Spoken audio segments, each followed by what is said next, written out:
সুপ্রিয় শিক্ষার্থীবৃন্দ, তোমরা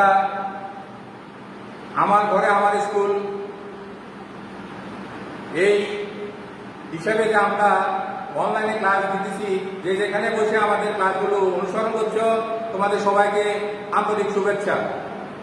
আজকে আমার পরিস্থিতি হলো, আমি লালবাগ রসনা উচ্চ বিদ্যালয়ের সহকারী শিক্ষক।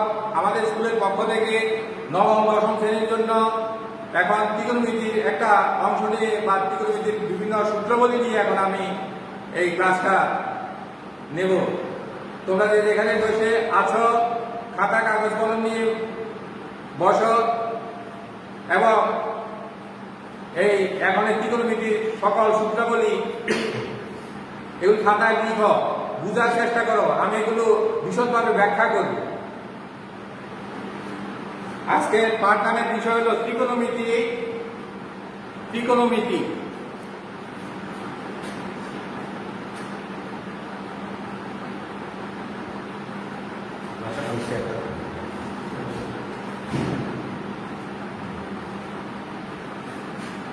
ঠিক আছে।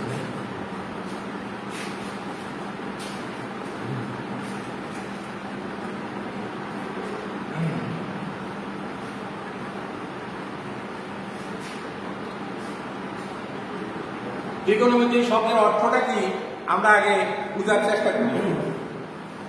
ত্রি শব্দের অর্থ তিন, ই শব্দের অর্থ তিন। কোণ, দুই বাহু একটা বিন্দুতে মিলিত হলে সেখানে কোণ উৎপন্ন হয়। দুই বাহুর মিলনস্থল, দুইটা বাহুর মিলনস্থল, সেটা হলো কোণ। দ্যাট ইজ এটা। মিতি শব্দের অর্থ পরিমাপ।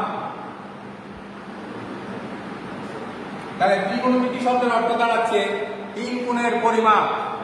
তিনটি কোণ আমরা কেন পরিমাপ করব? তিনটি কোণ কোথায় পাওয়া যায়? তিনটি কোণ ত্রিভুজে পাওয়া যায়। ত্রিভুজের তিনটা কোণ, এই তিনটা কোণের মাপ দিয়ে আমরা ওই ত্রিভুজের বাহুগুলো সম্পর্কে আন্দাজ করতে পারি। আবার অনেক সময় বাহুর মাপ দেওয়া থাকলে, বাহুর মাপ জানা থাকলে কোন অন্তর্ভুক্ত কোণগুলো সম্পর্কে আমরা সুস্পষ্ট ধারণা লাভ করতে পারবো। তাহলে ত্রিকোণমিতি শব্দের অর্থ হলো তিন কোণের পরিমাপ। তিনটা কোণের পরিমাপ, তিনটা কোণ, তিনটা বাহু, এর থেকে 6টা অনুপাত পাওয়া যাবে। বিশ্বের যে কোনো জায়গায় এই বিষয়ের উপরে এই যে তিনটা কোণ, তিনটা বাহু, 6টা অনুপাত পাওয়া যাবে। 6টা অনুপাতকে কাজে লাগাই আমরা যে কোনো ধরনের জটিল সমস্যার সমাধান করতে পারব। জিনিসগুলি অত্যন্ত কার্যকর, ব্যবহারিক। এই জিনিসগুলি সম্পর্কে আমাদের সম্যক ধারণা থাকলে আমরা বিভিন্ন জটিল সমস্যার সমাধান করতে পারব। ত্রিকোণমিতি এই বিভিন্ন সমস্যা, ত্রিকোণমিতির বিভিন্ন সমস্যা নিয়ে অনেক ছাত্রছাত্রী অনেক সমস্যায় থাকে, আমরা এর মধ্যে জেনেছি। তো এখানকার এই সূত্রগুলি নিয়ে আমরা যদি একটু ভালোভাবে পর্যালোচনা করি, পরীক্ষণ করি, অনুশীলন করি, এই সমস্যাগুলো আমরা কাটিয়ে উঠতে পারব।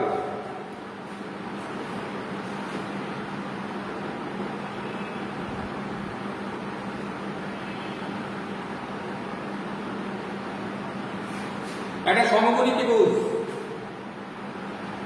এই বাহুটার নাম হলো লম্ব।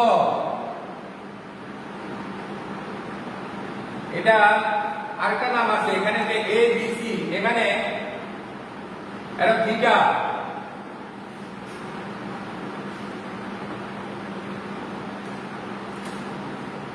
থিটা, থিটার বিপরীত দিকে এটা আছে, এই জন্য এটার আরেকটা নাম হলো বিপরীত বাহু।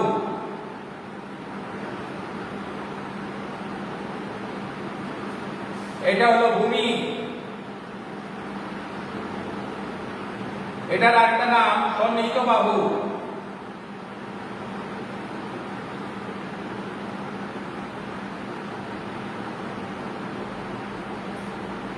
এটা হলো ত্রিভুজ।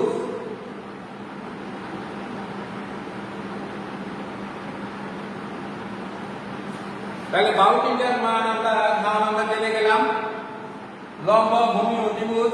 লম্বের একটা নাম বিপরীত বাহু, কারণ যে কোণটা আমাদের এখানে পরিমাণ লেখা হলো থিটা হিসাবে, এটা বিপরীতে আছে সেজন্য এটার নাম বিপরীত বাহু। আর এটার সাথে কোণের সাথে যে বাহুটা সন্নিহিত, সন্নিহিত বাহু হলো সন্নিকটে, সন্নিহিত বাহু, এই কোণের সন্নিহিত বাহু হলো বিসি, ভূমি বিসি, লম্ব এবি, অতিভুজ হলো এসি। অতিভুজ কাকে বলে? এটা একটা সমকোণী ত্রিভুজ, সমকোণের বিপরীত বাহু, এটা সমকোণ, এটার বিপরীত বাহু অতিভুজ, সমকোণের বিপরীত বাহু অতিভুজ। তাহলে এখন আমি যে কথাটা বলতেছিলাম যে 6টা অনুপাত পাবো, সেই 6টা অনুপাতের নাম কি কি? প্রথমে লিখবো সাইন থিটা। কিভাবে পাওয়া যাবে? লম্ব ভাগ অতিভুজ,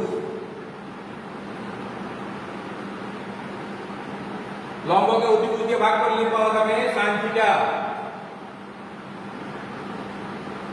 cos থিটা, পরে পরবর্তী cos থিটা, cos থিটা হলো ভূমি ভাগ অতিভুজ,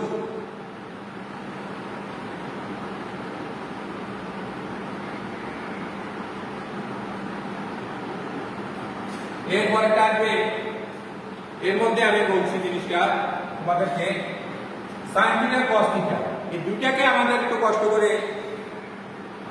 যদি আমরা আয়ত্ত করি তাহলে সকল জিনিস এই দুই থেকে পাওয়া যাবে। এই দুটো থেকে আমরা আরো নতুন নতুন অনেক সূত্র আমরা পেয়ে যাব। সাইন থিটা মানে লম্ব ভাগ অতিভুজ, cos থিটা ভূমি ভাগ অতিভুজ, এই দুইটা জিনিস আমরা ভালো করে শিখি। প্রথমে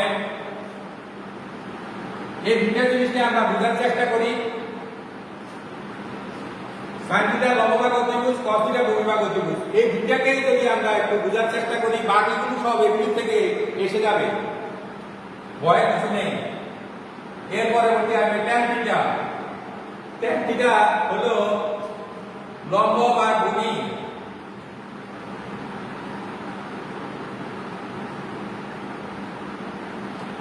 লম্বকে ভূমি দ্বারা ভাগ করলে পাওয়া যাবে ট্যান থিটা, লম্বকে ভূমি দ্বারা ভাগ করলে পাওয়া যাবে ট্যান থিটা। তাহলে লম্ব, এই লম্ব, ভূমি ভূমি দুটোটাই ছিল উপরে, এখন একটা হয়ে গেল উপরে, একটা চলে গেল নিচে, তার মানে এটাকে আমরা এটাকে এটা দ্বারা ভাগ করলে আমরা এটা পাই। যেমন লম্ব ভাগ অতিভুজ,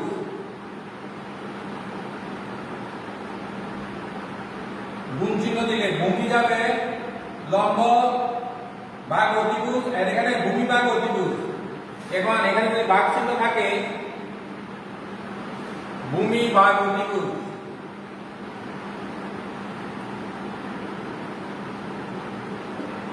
এখন এই লম্ব ভাগ অতিভুজ, এই ভাগের জায়গায় গুণ চিহ্ন দিলে অতিভুজ চলে যাবে উপরে, ভূমি আসবে নিচে।